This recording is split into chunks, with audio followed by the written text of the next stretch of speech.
Praise lord. దేవుని నామానికి వందనాలు. ఈ పగటి వేళ దేవుని యొక్క సన్నిధిలో కలిసి వచ్చి తీరడానికి దేవుడు మనందరికి ఇచ్చిన భాగ్య తరగతిని బట్టి దేవునికి స్తోత్రం. దేవుని యొక్క ప్రేమ మనల్ని వెంటాడి ఇంతవరకు నడిపించుకొని తీసుకొచ్చిన విధానాలు బట్టి దేవునికి స్తోత్రం. ఆరోగ్యవంతంగా క్షేమవంతంగా దేవునితో జీవితాన్ని గడిపి తీరడానికి పాలభాగస్తులై దేవునితో ఆత్మీయతలో పాలుభాగస్తులై తీరడానికి దేవుడు కృపావాత్సల్యం దయచేస్తున్నందుకు దేవునికి స్తోత్రం. ఈ పగటి వేళ దేవుడు మనలందరినీ కూడా దీవించునుగాక. శక్తి సామర్థ్యముతో ఈ పగటి వేళ దేవుడు మనలందరినీ కూడా బలపరచునుగాక. నాశపడి దేవుని యొక్క సన్నిధిలో నేను వాక్య వంశంలోకి వెళ్ళడానికి కోరుతున్నా. ఈరోజు పగటి వేళ మనం చదివిన వాక్య భాగం లేవియాకాండం 17వ అధ్యాయం. ఆ 17వ అధ్యాయంలో ప్రాధాన్యత కలిగిన ఒక విషయము, రక్తానికి సంబంధించిన ఒక విషయం, రక్తం గురించి ప్రాధాన్యతగా చెప్పబడిన ఒక మాటను మనకు అక్కడ ప్రకటనగా మనకి కనబడుతున్నది. దేవుని యొక్క బిడ్డలతో రక్తముతో మంచి అనుబంధం ఉంది. దేవుని యేసయ్య రక్తం ద్వారానే మనం కొనబడి ఉన్నాం కాబట్టి రక్తంతో మనకేముంది? ప్రత్యేక అనుబంధం మనకుంది. రక్తము ప్రోక్షింపబడలేక ఎవరు కూడా ఏమై తీరలేరు, దేవుని దగ్గర నుంచి విడుదల పొందుకోలేరు. అందుకే దేవుని యొక్క బిడ్డలుగా ఈ పగటి వేళ దేవుడు ఇచ్చిన రక్తం మూలంగా దేవుడు మనకి సహాయం చేసినందుకు ఈరోజు కూడా క్షేమ అభివృద్ధితో ముందుకు కొనసాగడానికి ఉన్న కృపావాత్సల్యం దేవుడు మనకి దయచేస్తున్నారు. అందరూ దాంట్లో ఏం చేసి తీరాలి? ఆనందించి తీరాలి, ఉల్లసించి తీరాలి. దేవుని యొక్క పద్ధతిలో నడిపించుకు తీరడానికి దేవుడు మనల్ని సహాయపరచునుగాక. లేవియాకాండం 17వ అధ్యాయం దాన్ని 11వ వచనం చెప్తున్న ఒక మాట ఒక్కసారి ఆలకించండి. రక్తము దేహమునకు ప్రాణము, నీ నిమిత్తము ప్రాయశ్చిత్తము చేయునట్లు బలిపీఠము మీద పోయుటకై దానిని మీకు ఇచ్చితిని. Praise God. అక్కడ రాయబడిన మాటల్లో రక్తం అధికంగా ప్రాణానికి ఏమి ఇచ్చి తీరేది? జీవం ఇచ్చి తీరేది. లేకపోతే నీకు ఆయుష్లో ప్రాణం ఇచ్చి తీరింది ఇంకేది కాదు, రక్తమే. అందుకే దేవుని బిడ్డలుగా రక్తం ఏం చేయకూడదు? సేవించుకోకూడదు, భుజించుకోకూడదు. కొంతమంది దేవుని బిడ్డలకి ఎంత చెప్పినా వాటిలో క్రమావళి ఉండదు, మార్పు ఉండదు. రక్తం తినేసే తప్ప వారి జీవితం ఏం కాదు, ధన్యత చెందే విధానంగా కాకుండా పోతున్నది. అందుకే వారి జీవితాల్లో శాపం వచ్చి తీరుతున్నది. అందుకే ఈ పగటి వేళ చెప్పుచున్నాను, ఆ రక్తములో ఏముంది? ప్రాణం ఉంది. అందుకే మీరు మాంసాలు గట్టి కొన్నటప్పుడు ఏం చేసి తీరాలి? ఎప్పుడు రక్తం లేకుండా రక్త నిషేధన కలిగి ఉండి తీరేటట్టుగా ఉన్న ప్రయత్నముతోనే ఏం చేయాలి? ఆహార సామగ్రి తిని తీరాలి. కొందరికి కక్కురు తాగదు, మరి మాంసం మీద విరక్తో కక్కురుతో మరి కొనుక్కోవడానికి స్తోమత లేదు, ఏటో తెలియదు, కానీ 10 గ్రాముల రక్తం కూడా తినేస్తున్నారు. ఏ వస్తువుని నీవు తిన్నా దాని యొక్క రక్తం ఏమై తీరాలి? వాటితో ఏ రీతి కలిగిన అంటూ ఉండకూడదు.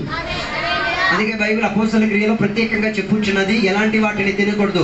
రక్తం ఉన్న వాటిని తినకూడదు. గొంతు పిసికిన దానిని ఏం చేయకూడదు? అస్సలు తినకూడదు. ఎందుకు తినకూడదు? కారణం ఏంటంటే గొంతు పిసికేటప్పుడు రక్తములో ఏమై తీరుతున్నది? ఒత్తిడి వచ్చి తీరుతున్నది. దాని వలన ఎరుపు రంగులో ఉన్న రక్తం ఏమై తీరుతున్నది? బ్లూయిష్ కలర్గా, లేకపోతే నీలం కలర్గా అది ఏమై తీరుతున్నది? మార్పు చెంది తీరుతున్నది. అది తినడం వలన విపరీత జబ్బులు, రోగాలు వచ్చి తీరుతాయి. ఇప్పుడు కూడా దేవుని బిడ్డలు బైబిల్ చదవట్లేదు కావాలా? చదువు ఉన్నోడికి ఎలాగైనా మనం నేర్పించవచ్చు, చదువు లేనోడికి ఏం చేయలేదు.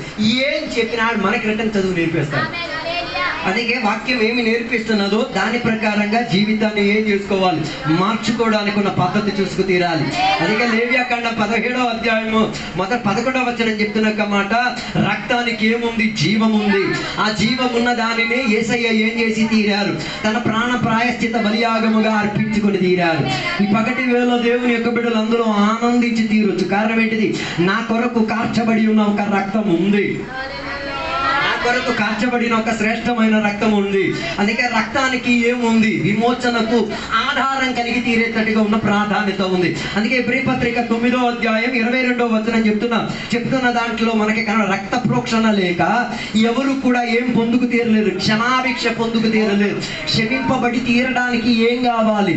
రక్త ప్రోక్షణ ఖచ్చితంగా మనకి కావాలి. ప్రతి మనిషి దేవుని దృష్టిలో ఏమై ఉన్నారు? పాపులై ఉన్నారు.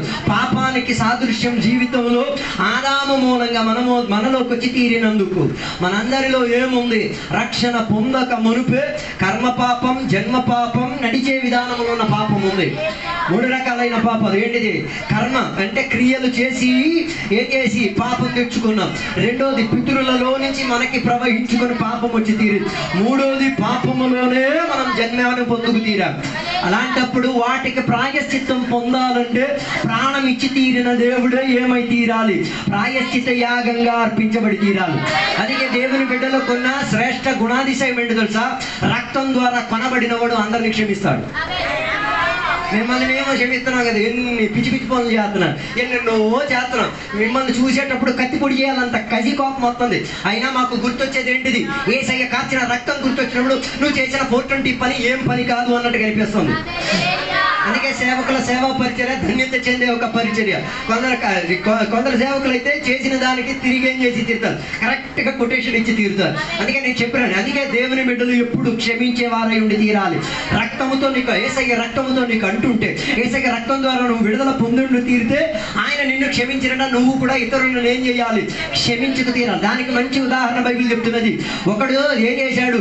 ఒకటి దగ్గర నుంచి అప్పు తీసుకుని ఒకడికి అప్పు ఇచ్చాడు. అది తిరిగి ఇప్పించలేకపోయేసరికి ఆయన మీద దాడులు చేసుకున్నట్టుగా బైబిల్ కనిపించుతున్నది. ఆయన కూడా అదే రీతిగా అప్పులు చేసుకున్నాడు. తన అప్పులు మాఫీ అయిపోయిందే తప్ప అవతల ఉన్నాడు అప్పుని తీర్చలేని పరిస్థితి వచ్చేసరికి ఆయన గొంతు పీసికేసి జైల్లో పడేసి కసి తీర్చేసుకున్నాడు. అందుకే అక్కడ అలా రాయబడి దేవుని బిడ్డలు కూడా అదే పని కొనసాగించుకు తీరుతున్నారు. కాబట్టి నాయన, నీ పాపములు నీ అతిక్రమములు క్షమింపబడేసరికి నువ్వు దానిలో ఏమై ఉండి తీరాలి? కృతజ్ఞత కలిగిన వాడిగా ఉండి తీరాలి. అందుకే రక్తానికి అధికంగా ప్రాధాన్యత ఇచ్చి తీరేది. రక్తము ద్వారా దొరికిన విమోచన నీకేమిచ్చి తీరే? క్షమాభిక్షనిచ్చి తీరింది. నువ్వు రిహాయి పొందుకు తీరు, నువ్వు విడుదల పొందుకు తీరావు. నువ్వు చావాల్సిన చోట్ల ఆయన పరిహార బలిగా ఏమై తీరాడు?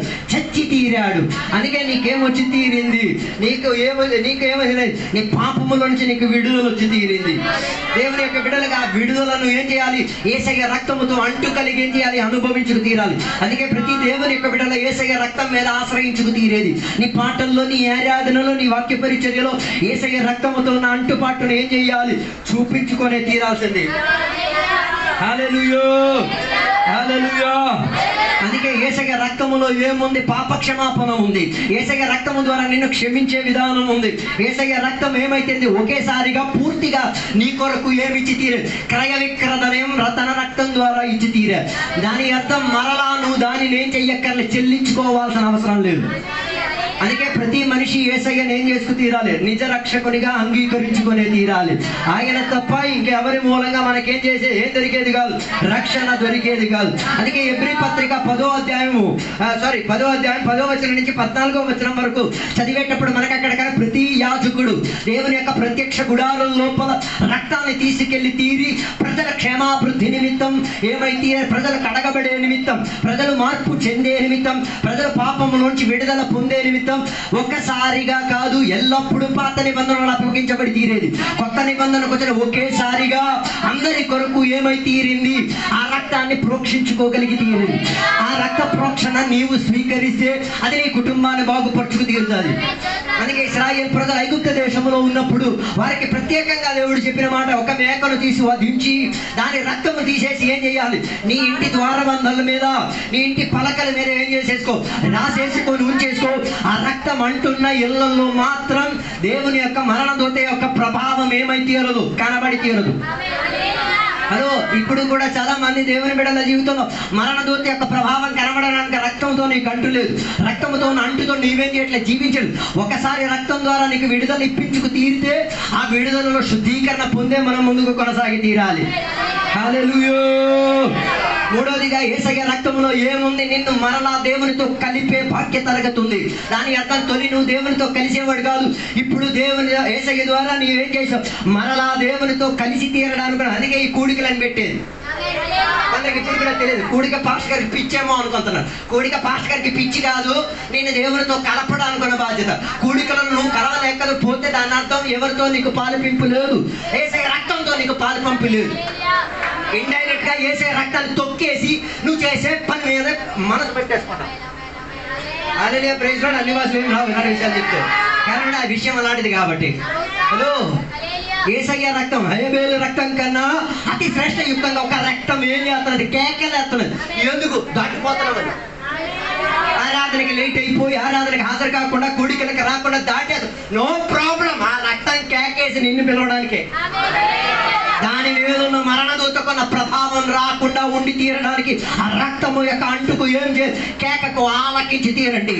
ఏ రీతిగా లాజరు సమాధి దగ్గరికి వచ్చి యేసై పిలిచి లాజరు స్పందన కలిగారు, మిగతా సవాలు స్పందించాలే. సమాధి మధ్యలో కూడా స్పందించే ఒక్కడైనా ఉంటాడు. ఎవడు స్పందించకపోయినా పర్వాలేదు. అందుకే బైబిల్ ఆకాశమా ఆలకించును, భూమి చెవి ఒగ్గుము. నువ్వు వెళ్ళలేదనుకో వినకూడని, వినడానికి హక్కు లేనిది వింటాది.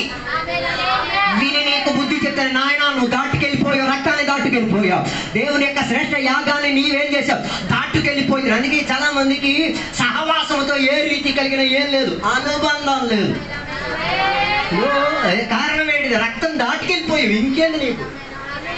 అందుకే కదా యాగర్పణ చేసినప్పుడు వధించిన పశువుని వధించేసి 2 ముక్కలుగా అర్పించేసి ఆ రక్తం మధ్యలో ఇరువురు ఏం చేసుకు తీరాలి, ఇటు నుంచి అటు, అటు నుంచి ఇటు నడిచేటప్పుడు చెప్పే మాట ఏంటో తెలుసా?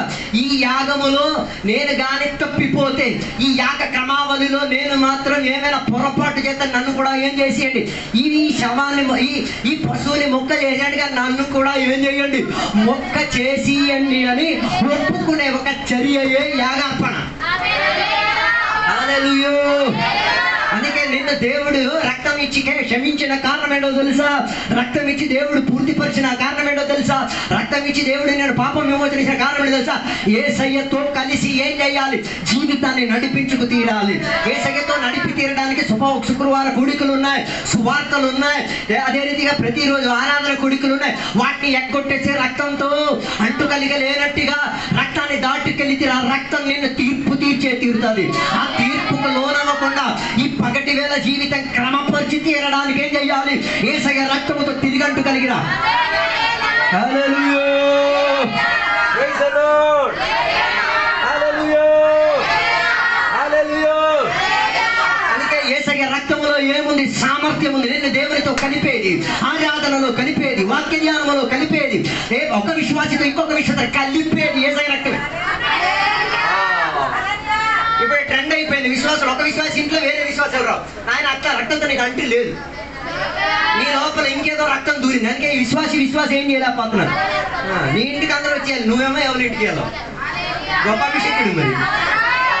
మరి మేమేం చేసి తీరాలా? యేసయ్య దగ్గరికి తీసుకెళ్ళి చితక బాధేసి మళ్ళీ తీసుకురావాలి. హలో, హల్లెలూయా. కర్మ అన్న సిద్ధాంతం బైబిల్ ప్రోత్సహిస్తుందా లేదా? ఉంది. నువ్వేం విత్తనం దాని ఫలితం నువ్వు తింటావు. కర్మ అన్న దానికి ఉన్న ప్రత్యేకత ఉంటుంది. ఎంత వేసావు అంతే తింటావు. బైబిల్ చెప్పేది ఎంత వేసావు అంతే కదా, దాన్ని వడ్డీ మధు కొట్టి చక్రది. నేను ఉదాహరణ, నేను ఎవరిని మోసం చేశాను? ప్రభుని మోసం చేశాను అనుకో, ఆయన నన్ను మోసం చేయదు, కడమట్టలు వాళ్ళందరూ నన్ను మోసం చేస్తారు. అర్థం కాలేదు? అది తట్టుకోలేక చచ్చిపోతాను నేను.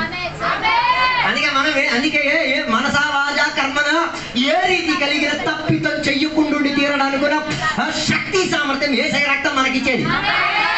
అందుకే యేసయ్య రక్తం గుర్తు, ఓ నాయనో ఆడింటికి పేదలు కలగకుండా నేను ఉండరా నాయన, ఆడింటి నేను వెళ్ళలేదు అనుకో, ఎవడు నా ఇంటికి రాడు. అందరింటికి యేసయ్య రావక్కలే. ఎన్ని నెలలు అయిపోయినాయి, ఎవరు రాలే.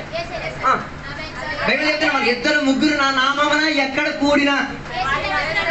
అలాగైతే సంఘం ఎక్కడికి వచ్చిందంటే 2 3 అంటే ఆయన దేవునికి నమ్ముకున్నాడు. సంఘమైన అభిషేకం పొందిన వాడు, ఆత్మపూర్ణతతో దేవునికి గణపరిచిన వాడు, వాక్య సరిహద్దు లోపల జీవించిన వాడు.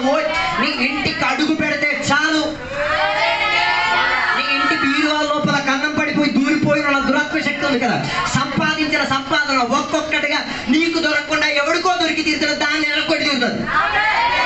అర్థం కాలేదు అనుకుంటా. చెప్తున్నావు ఎంత చివరికి వస్తే బూడిద.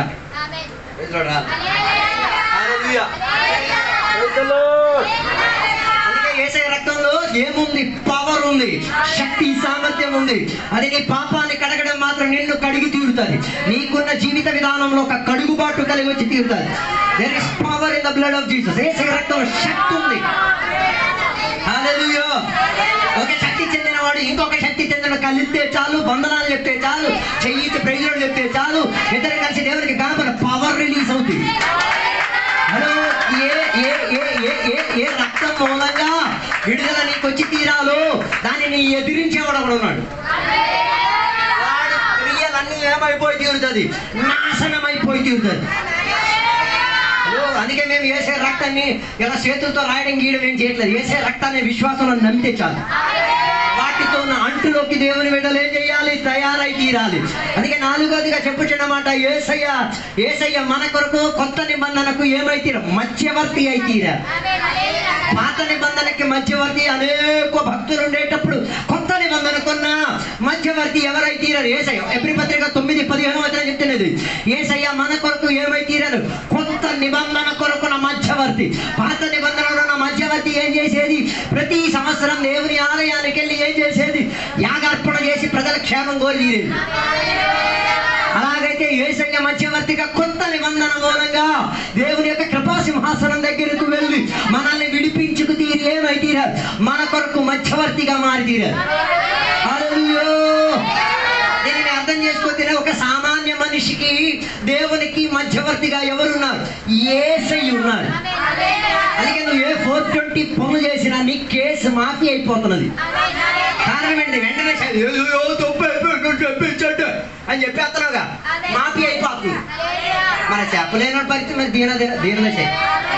అందుకే ప్రతి దేవుడు ఎప్పుడు చెప్పిందండి, దేవా నా పాపములు జీవితంలో ఏ చేసినది తెలుసో తెలియకో జరిగిపోయి వచ్చినది జరుగుతూ ఉన్నది, ఇక జరగకుండా ఉండే నిమిత్తం నన్ను ఏం చేయాలి, కనికరం దయచేసి తీరాలి.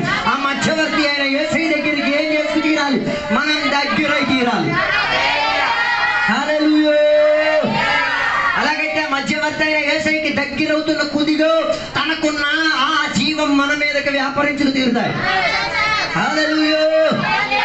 అందుకే యోహాను సువార్తల పుస్తకంలో రాయబడిన 6వ అధ్యాయంలో 53వ వచనం నుంచి 56వ వచనం వరకు చెప్పబడినప్పుడు ఆయన రక్తము అదొకసారి చదవాలి, చదవకపోతే అవ్వదు. నా శరీరము తిని నా రక్తము తాగువాడే నిత్య జీవము గలవాడు, అంత్య దినమున నేను వాడిని లేపుదును. Okay, praise lord. అలాగైతే రక్తముతో అంటు కలిగిన వాడు ఏం తినాలి, ఏం తాగాలి? యేసయ్య శరీరాన్ని తినాలి. Praise lord. చెప్పలేదు దానినే బల్ల కార్యక్రమం అని చెప్పేది. కొందరికి బల్ల కార్యక్రమం ఏంటో తెలుసా, పిల్లలు ఆడుకున్న బన్నులాట అయిపోయింది. అది ఎలా అయిపోయింది ఏమాట, బన్నులాట వచ్చేస్తున్నట్టు మనకు యూఆర్ ప్లేయింగ్ విత్ బ్లడ్. నువ్వు రక్తంతో ఆట ఆడుకుంటున్నావు. హలో. అందుకే బైబిల్ బల కార్యక్రమం జరిగేటప్పుడు ప్రత్యేకంగా చెప్పేది, ఆంతరిక శుద్ధీకరణ లేకుండా, వాక్య పరిమితిలో జీవించకుండా, నీ మనసాక్షిలో కన్మసం లేకుండా ఉండిన వారు మాత్రమే ఇందులో నుంచి ఏం చేయాలి, భుజించి తినే. కొందరికి అలవాటు అయిపోయింది వదిలేడు. బల కార్యక్రమం అదేం మంత్రం నాకు అర్థం కాదు.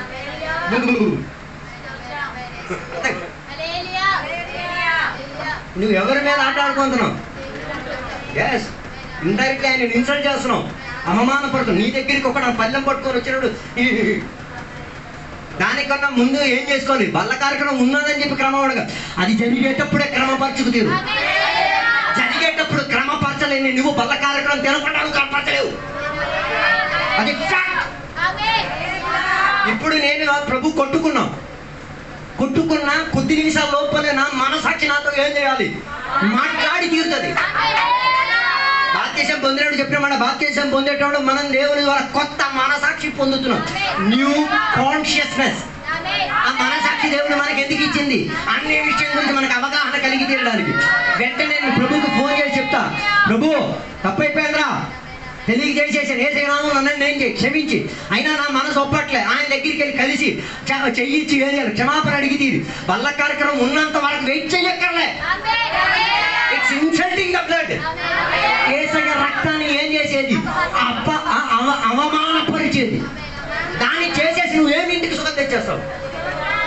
నాతో లేరు అనుకుంటా. హల్లెలూయా, హల్లెలూయా. అందుకే దానికి మనం ఇవ్వాల్సిన గౌరవం కానీ దేనికి, రొట్టి ద్రాక్ష రసానికి ఇచ్చి తీరాల్సిన గౌరవం, ఇచ్చి తీరాల్సిన శుద్ధీకరణ, ఇచ్చి తీరాల్సిన మనస్థితి ఏముండి తీరాలి, మన శరీరం రెస్పాండ్ చేసి తీరాలి. ఏదే రక్తంతో అంటున్నవాడు. హల్లెలూయా. అందుకే యేసయ్య బలారాధన తిరిగిన వాడు దేవుని మూలంగా జీవం పొందుకు తీరుతాడు. నీ లోపల ఏ రీతిగా ఆదామవ్వలు పండు తినేసరికి వారు కన్ను తెరవబడింది కదా, దానికన్నా మించిన ఒక తెరవబడే విధానం ఎప్పుడు బల్లారాధన చేసేటప్పుడు. అందుకే కదా ఎమ్మోసలో నిద్రసులు స్నేహితులు భార్య భర్తలే ఏమో దుఃఖంతో బాధపడి చచ్చిపోయారు, ఇంకేం లేదు. వారి నడుచుచూ వెళ్తున్నప్పుడు యేసయ్య వారి అర్థం కాలే, దేవుని బిడ్డలతో యేసయ్య ఉండి కూడా అర్థం కాలేని విశ్వాసం కూడా ఉన్నాను. You are walking with God yet you do not recognise who is with you. నువ్వు నీ భార్యతో నడుస్తున్నావు, నీకే అర్థం కావట్లేదు ఇది నా భార్యేనా, అర్థం కాలేని సిచ్యువేషన్ ఒకసారి ఆలోచించు. నువ్వు నీ పిల్లలతో నడుస్తున్నావు, నీకే అర్థం కాలేదు నీ పిల్లలేనా.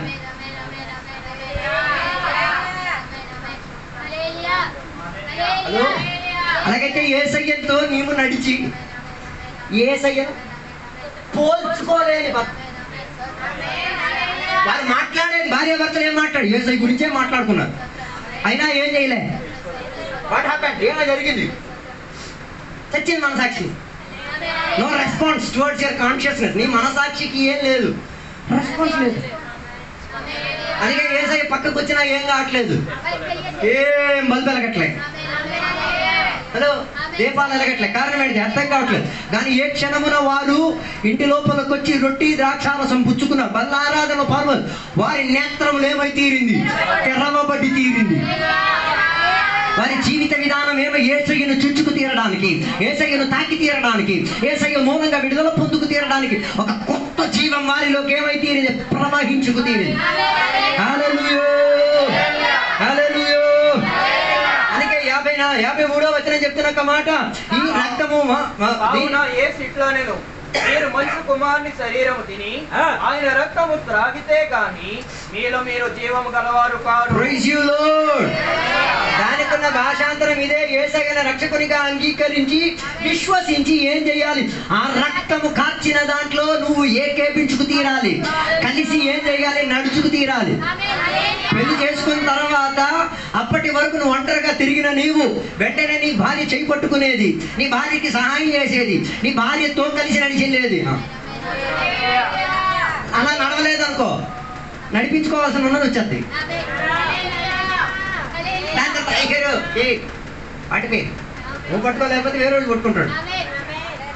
అర్థం కాలేదనుకుంటా. యేసయ్యను విశ్వసించిన వాడు యేసయ్యతో కలిసి ఏం చేయాలి, నడుచుకునే భాగ్యం కలిగి ఉండి తీరాలి. హల్లెలూయా, హల్లెలూయా. నిత్య జీవం పొందు. తర్వాత 54వ వచనం, నా శరీరము తిని నా రక్తము త్రాగితే త్రాగువాడే నిత్య జీవము గలవాడు. ఓ లార్డ్, తాగితే తాగి తిని నడిచిన వాడే నిత్య జీవం గలవాడు. హలో, అలాగైతే రక్షణ పొందినప్పుడు ఎలా విశ్వసించావు, నేడు కూడా అదే విశ్వసించాలి. ఆ విశ్వాసములోనే ఏం చేయకూడదు, తగ్గకూడదు, పెరగాలే తప్ప ఏం చేయకూడదు, తగ్గే ఛాన్స్ ఉండకూడదు. అలాగైతే అంత్య దినాల్లో నేను వారిని ఏం చేసి తీరుతా. అలాగైతే అర్థం చేసుకో, నువ్వు లేపబడి తీరాలంటే రక్తంతో నీకు అంటుండాలి, యేసయ్య శరీరంతో నీకు అంటుండాలి. హలో, యేసయ్య శరీరం అంటే సంఘమే, మెరుపు తీగలా కాకూడదు. ఎంతలోనే కనబడి అంతలో మాయమైపోయి మెరుపు తీగలు. ఆదివారాలు శుక్రవారాలు మాత్రమే కనిపిస్తారు మెరుపు తీగలు. నాయన మార్చుకో పద్ధతి. If you have relationship with God, దేవునితో నీకు అనుబంధం ఉండి తీరితే ప్రతి కూడికలకు హాజరయ్యేటట్టుగా నీ పనిని అడ్జస్ట్ చేసుకో. నీ టైమింగ్ నీవేం చేసుకో, అడ్జస్ట్ చేసుకో. అలాగైతేనే లేపబడతావు. హలో, హల్లెలూయా, హల్లెలూయా. అందుకే ఇక్కడ రాయబడిన 55వ వచనం, నా శరీరము నిజమైన ఆహారమును, నా రక్తము నిజమైన. Oh Lord, it's your spiritual food and seek it's your spiritual drink. ఆత్మీక భోజనం, ఆత్మీక పానీయం. మళ్ళీ ఒకసారి చెప్తాను, ఆత్మీక భోజనం,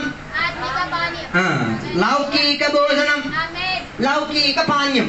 అది తినేసే ఇలా బలు పెట్టి కూర్చున్నారు. ఏ తినేసి 365 days. నీ వయసు ఎంత ఉందో అన్ని రోజులు తింటూనే ఉన్నాం. నేను అడిగేది ఆత్మీక ఆహారం ఇది ఎవడికి? అర్థం కాలేదు. శారీరక ఆహారం, శారీరక పానీయం ఎవరికి? ఈ బలుపెక్కిన ఈ మాంసం మూతకి, శరీరం అంతా మీకు మాంసం మూత, దాన్ని కప్పి పెట్టడానికి బట్టలు ఒకటి. ఈ మాంసం మంతనికి ఏమవ్వడానికి, సుఖం ఇచ్చి తీరడానికి ఏమిచ్చి తీరుతున్నావు? ఆహారం ఇచ్చి, మాంసం చికెన్కి చికెన్, మట్టకి మట్టి, తర్వాత మెడిసిన్కి మెడిసిన్, మొత్తం దేనికి? అందుకే అప్పుడప్పుడు చెప్పండి, నువ్వెలా నన్ను కంట్రోల్ చేయాలి. 7 రోజులు 6 రోజులు పందిలా పని ఇది ఇంకా దేని కోసం కాదు. ఎవరైనా సాక్ష్యం చెప్పి మీరు విన్నారు 6 రోజులు పని సంఘం కోసం, అంత బిల్డప్ ఏం లేదు. హల్లెలూయా, హల్లెలూయా, హల్లెలూయా, ప్రైజ్ ది లార్డ్. అలాగైతే ఈ బాహ్య శరీరం ఎలా ఉందో, నువ్వు రక్షణ పొంది యేసయ్యని రక్షకునిగా అంగీకరించి యేసయ్య రక్తంతో అంటుకలిగిన లోపల కూడా పుట్టాడు. ఆడు ఏ రోజు రక్షణ పొందాడు? ఆ రోజు 01 ఆడి ఫస్ట్ డే. అర్థం కాలేదు. నువ్వు రక్షణ పొంది యేసయ్యని నిజ రక్షకునిగా స్వీకరించి యేసయ్యతో పాలు పంపు కలిగేటప్పుడు 01 అప్పుడు నీ వయసు, నీ వయసు ఎంత?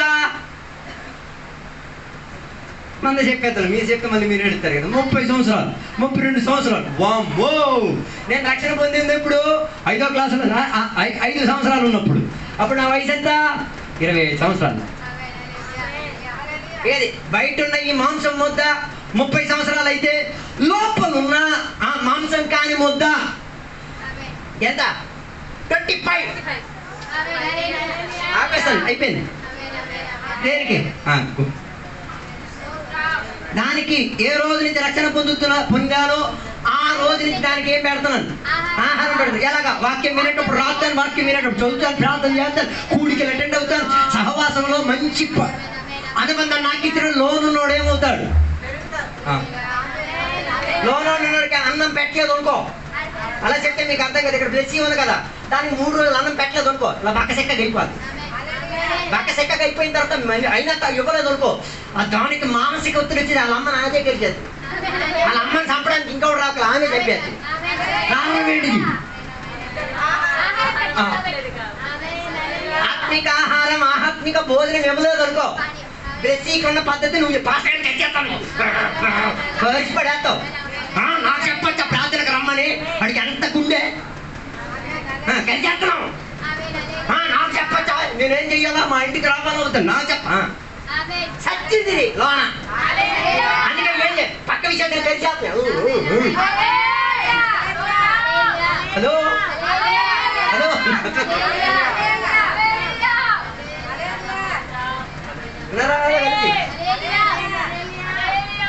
కోపం మీద ఉన్నారు కదా అందరూ.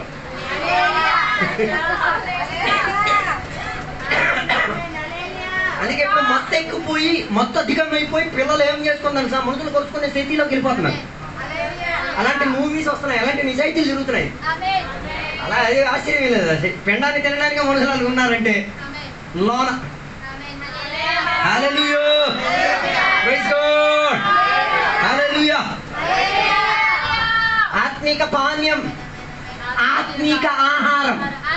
హలో, ఇది వెదజల్ల, ఇది ఇవ్వడానికి పుచ్చుకోవడానికే మేము ఇక్కడి నుంచి వారానికి 600 కిలోమీటర్లు ప్రయాణం చేసి రావట్లే, విరక్తి రావట్లే. మనలో అయితే ఇక్కడి నుంచి వైజాగ్ వెళ్ళేసరికి ముఖాలన్నీ ఉబ్బ పెట్టేసుకుని ఓన జుతులన్నీ వేసేసుకుని ఎలాగైపోతారు. అలవాటు అంటే ఏ పనైనా ఏం కాదు, ఇసుక అనిపించి తీరదు. హలో, ఆత్మిక పానీయం దేనికి ఇవ్వండి, ఆత్మిక ఆహారం దేనికి ఇవ్వండి. వాడికి ఇవ్వలేదు అనుకో, బయట ఉన్నాడు లోన చంపేస్తాడు. ఆ ఉపవాసం చేయరా, చంపేశాడు. ఎవరిని? లోపల ఉన్నాడు చచ్చిపోయాడు, ఎప్పుడో చచ్చిపోయాడు. చెయ్యొద్దు, లోన ఉన్నాడు చచ్చాడు, బయట ఉన్నాడు లోన ఉన్నాడు చంపేశాడు. ఆత్మిక పానీయం ఇవ్వండి, ఆత్మిక ఆహారం ఇవ్వండి. అది దుర్లభంగా మనకి దొరికే కాలం ఇది, దొరకలేని ఒక గడి వచ్చి తీరుతున్నది. Hallelujah, hallelujah, amen, hallelujah. Spiritual food, spiritual. ఈ సంఘాన్ని బట్టి దేవునికి చూద్దాం, మంచి పాస్టర్ మేము ఉన్నాం, ఫుడ్ చెప్తున్నాం కానీ ఎవరు తీసుకొని వస్తున్నారు. నీ లోపల జరిగే అత్యాచారం మేమే చూడొచ్చు. ఆడే వచ్చి చెప్తాడు ప్రార్థన విషయంగాను సాక్ష్యంగాను వచ్చి ఆడే చెప్తాడు, నా భార్య ఉన్నాడు లోన్ ఉన్నాడు చంపేశాడు. ఏం అర్థమైంది మాకు, బయట లోన్ చంపేసాడు. ఏమో నా బుర్ర పాడు, ఎలా పని చేస్తాయి, బయట లోన్ ఉన్నాడు చంపేశాడు, మరి ఎలా పాడు. హలో, ఓ లార్డ్, హల్లెలూయా. అలా ఆహారం తినినవాడు క్రీస్తులో నిలబడగలడు. లాస్ట్ వాక్యం ఒక్కసారి 56వ వచనం అనుకుంటా. నా శరీరము తిని నా రక్తము త్రాగువాడు నా యందు నేను వాని యందు పదాలు బాగా నా యందు నేను ఆయన యందు నేను వాని యందు నిలిచి బాగా అర్థం చేసుకోవాలి. నేను ఆయన యందు ఆయన నా యందు ఏం చేస్తుంటారు? నువ్వు నిలిచి కాలేదనుకుంటా. హల్లెలూయా. అలా నిలిచిన్నవాడైతేనే వాడు ఏం చెప్తాడో తెలుసా? నేను క్రీస్తు యేసు ద్వారా సిలువ వేయబడ్డాను. ఆయన సిలువ ఎక్కారు, నేను సిలువలో ఉన్నాను.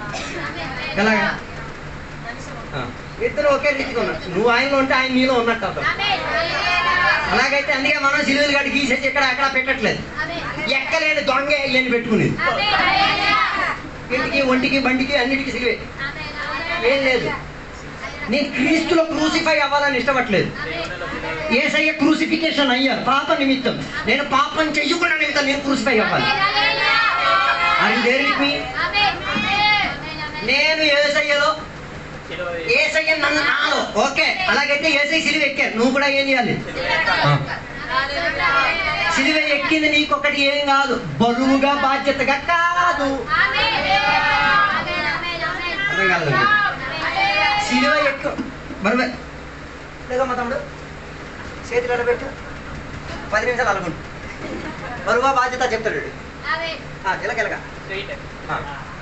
అది చేతులు కొద్దిసేపు మీరు చూడండి, బరువా బాధ్యత అన్నది అడిగి అర్థమైపోద్ది. కొద్దిగా పోయాక దాన్ని చెప్పడు కానీ అది ఒక లక్షణంలోనే నాకు తీసేస్తాడు. కారణం ఏంటిది? కారణం ఏంటి? వీడు ఒంటరిగా పని చేస్తున్నాడు. అదే నువ్వు క్రీస్తుతో ఆ పని చేస్తే నీకేం అనిపించదు. అందుకే కొందరికి ఆరాధన బరువు అయిపోయింది. 8:30కి ప్రేరణ తెలుసు, 9:30 నుంచి హాజరైపోయి మనం మనగాళ్ళగా కూర్చోడు. బరువురా నీకు, బరువు అయిపోయింది. ఆదివారం మొక్క నుంచి మనకి దొరికేది నిద్ర కూడా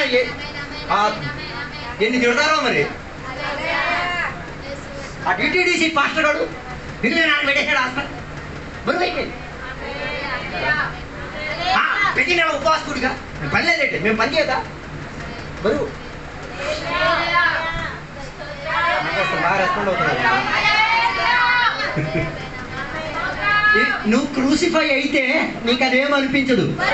అందుకే ప్రయాసపడి భారం వచ్చిన సకల జనులారా కమ్ బ్యాక్ టు మీ, నా దగ్గరికి రండి. నేను ఇచ్చిన కాడిని ఏం చేసుకో, మోసుకో. అది నీకేం కాదు, బరువు అనిపించదు, బాధ్యత కనిపించదు, నిన్ను లొంగజేస్తుంది. It will make you humble. అది నిన్ను తేలికగా చేస్తుంది. హలో, అలాంటి వాడు ఏం చేస్తారు? సిలువ వేయబడాల. పాస్టర్ గారు వాక్యం ప్రార్థన పెట్టారు, సిలువ అవుతా మీరు తెలియ వాక్యం నేను సిలువ అవుతా. ఉపవాస కూడి పెట్టి నేను సిలువ అవడానికి రెడీ వాడు. పాస్టర్ గారు సోదరికి పిలిచారా? నేను ఇప్పుడు ఇచ్చేస్తాను. ఎందుకు? క్రూసిఫై అవ్వడానికి, టు గెట్ క్రూసిఫైడ్, సిలువ వేయబడడానికి. అందుకే గలాతీ 2:20 చెప్తున్నాను, నేను క్రీస్తులో సిలువ వేయబడ్డాను కాబట్టి నేను ఆయన యందు జీవిస్తున్నాను, ఆయన నాలో జీవిస్తున్నాను. నేను క్రీస్తుతో కూడా సిలువ వేయబడి ఉన్నాను, ఇక జీవించువాడును నేను కాదు, క్రీస్తే నా యందు జీవించుచున్నాడు. తర్వాత నేను ఇప్పుడు శరీరమందు జీవించుచున్న నిమిత్తము నన్ను ప్రేమించి నా కొరకు తన్ను అప్పగించుకున్న దేవుని కుమారుని యందలి విశ్వాసము వలన జీవించుచున్నాను. సిలువ వేసిన తర్వాత ఎవరికి తెలియదు ఇది సిలువ వేసేవాడున్నావు. ఎలా మన జీవించేది? మళ్ళీ విశ్వాసంలోనే. దాని అర్థం ఇలాగేసేసుకొని చర్చి కడుగుతాను నిలబ, అలాగే నేను అనట్లేదు. నీకు అదే బరువుగా మారదు. ఆత్మిక విషయాలు ఏవి నీకేం కాదు, బాధ్యతలుగా బరువుగా మారదు. పాస్టర్ గారు చెప్పే చర్చింతా చూడవాలి, ఇంకెవ్వరు పని లేరా, నేనే ఉన్నానా? ప్రియుడు చెప్పేసుకో, నువ్వు సిలువ వేయబడ్డా వాళ్ళు వేయబడలేదు. వాళ్ళు తప్పించుకోరుతున్న ఇద్దరు దొంగలు, ఈ దొంగ ఇద్దరు తప్పించుకోవడానికి తమ చివరికే ఒక దొంగ ఏం చేసుకున్నాడు, ఈ తప్పించుకునే దాంట్లో ప్రయోజనం వీడితో హస్తైనా మంచిది, వీడితో బతికితేనే మంచిది, వీడితో పరలోకానికి వెళ్తేనే మంచిది, వీడితో జీవితం నడిపి, వీడితో అంటే నేను చెప్పేది ఏసైకే, నీకు అర్థమయ్యే భాషలో చెప్తున్నాను నేను. హలో, అలాగైతేనే ఫిలిప్పీ పత్రిక చెప్పినట్టుగా చెప్పవచ్చు, చావైతే బతికితే క్రీస్తు, బతికితే అంటే నేను బతుకున్నది మొత్తం నాకేం కలుగుతాయి, ఆనందం కలుగుతుంది. ప్రార్థనకు పిలిచిన ఆనందం, సువార్తకు పిలిచిన ఆనందం, డబ్బు ఖర్చు పెట్టిన ఆనందం, దేవుని కొరకు శిలువ మూసిన ఆనందం, పాస్టర్ గారిని ఈ చేత చూడడం మొత్తం ఏం చేయాలి ఆనందమే. హలో, మీరు చేసే పని ఆనందంతో చేసేది, 90% మంది పని చేసేది కసితోనే. నేను నీకు 1000 రూపాయలు ఎత్తున్నాను, ఈ మొత్తం తొడవరా అంటాను, నువ్వు ఆ 1000 రూపాయలకి తగ్గట్టుగా పని చేస్తావు. ఒకవేళ క్రీస్తు నీలో బతికితే 1000కి తగ్గట్టు కాదు, డబ్బలా వ్యానం పోయేటట్టు పందులో పని చేస్తాం. ఊహించండి, 600 కిలోమీటర్లు ప్రతి వారం ప్రయాణం చేస్తాం, రూపాయి ఆశించట్లేదు. విరక్తి మాకు ఎక్కువ రావాలా, మీకు ఎక్కువ రావాలా?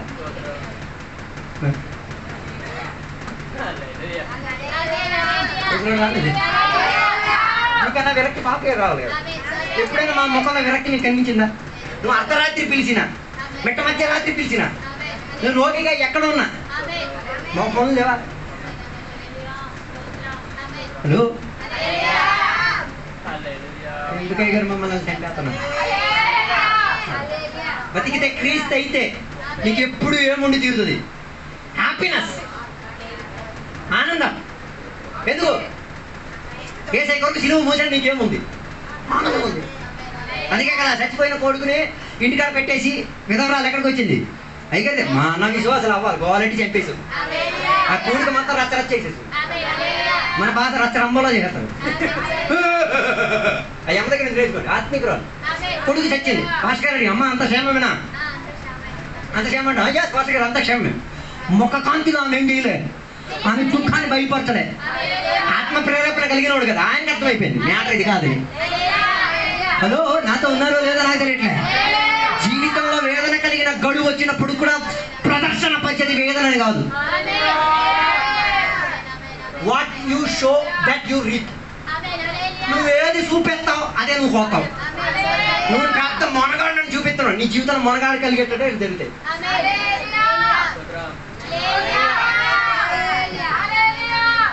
నాకన్నా తోపు ఎవడు లేడు, నీకన్నా తోపు ఎవడు లేడు, నువ్వే రుజువు చేస్తావు, నీ జీవితమే రుజువు చేస్తావు. కారణం ఏంటిది? నువ్వేది ప్రదర్శన పరిచావు అదే వాపసు వచ్చింది. హలో, రక్షణ పొందిన రోజు ఎంత ఆనందం ఉండేది. ఎన్ని అంట్లు తోమన్నా ఫుల్ హ్యాపీ హ్యాపీ. ఇప్పుడు అంట్లు తోమ వచ్చిదా పెద్దగేటి? అందుకే కదా 31వ తారీఖు భోజనం మీద జంప్ జనాలు అయిపోయింది. అందుకే మీ దేవుని బిడ్డలారా, రక్తంతో మనకు అంటుంది బతికితే క్రీస్తు. ఒకవేళ నీకు ఆనందం కావట్లేదు ప్రార్థన చేయి, దేవా నా ప్రాణం తీసేయి, ముందే వెళ్ళిపో. చావైతే నీకేంటిది? Receiving back. ఇది అలాగలేదు, ప్రతిసారి చావు తెచ్చుకోవడం మళ్ళీ వద్దు 15 years. మళ్ళీ భాస్కర్ ప్రార్థన ఏసు రక్తంలో బంధించేసి ప్రార్థన చేస్తాం, వీడికి మరణం జరగకూడదు. ఈ వాక్యాలందరూ దేవుడు మనలందరినీ కూడా దీవించారు. ఇప్పుడు చిన్నపిల్లలకి సాక్ష్యం చెప్పేసాం, చిన్నపిల్లలు నిలబడతారు, సాక్ష్యం చెప్తారు.